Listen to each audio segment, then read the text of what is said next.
Today I'm going to talk about how to load a barbell properly.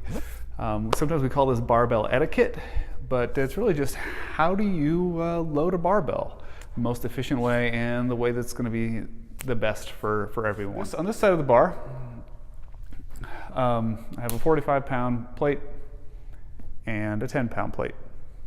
So if this was a bar loaded to this equally on both sides, I know that a barbell with a 45-pound plate on each side is a 135-pound barbell. So another 10 pounds on each side, 135 plus 20 is a 155-pound barbell. So I can think of it like a flashcard. Remember when you're in elementary school and you learned to do math, it was like you showed up at a addition problem, whatever, and you knew it just by looking at it because you did the flashcard. So I treat the barbell the very same way. So I know that this is going to be a 155-pound barbell because it looks the same every time because I've loaded it the same every single time. So if I get into the middle of a heavy lifting day and I wonder how much weight is on my barbell, I can look at it and it's loaded in a way that makes sense and I can immediately know what that is.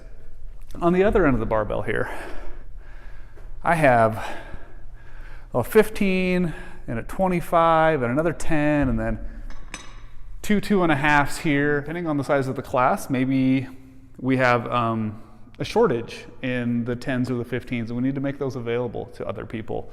Obviously, like this 25 and a 10 would be a 35-pound plate, but we also have this other 15 on here. So you could take 10 pounds of that, combine that, and that would be a 45, right?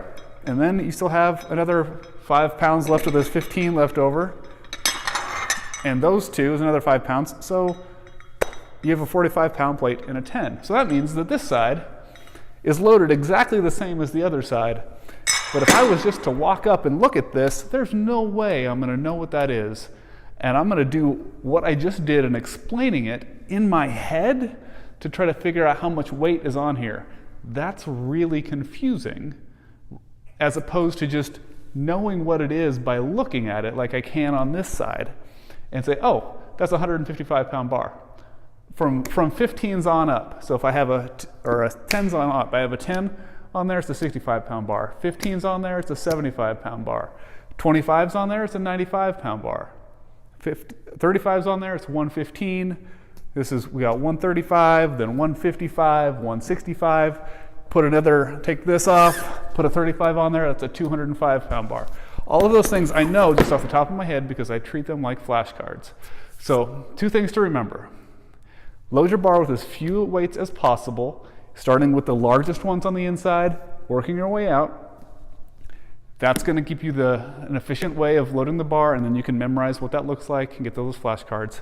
The other reason that we want to do this is so that we're not monopolizing all of the weights on one barbell and everyone has access to the weights that we have.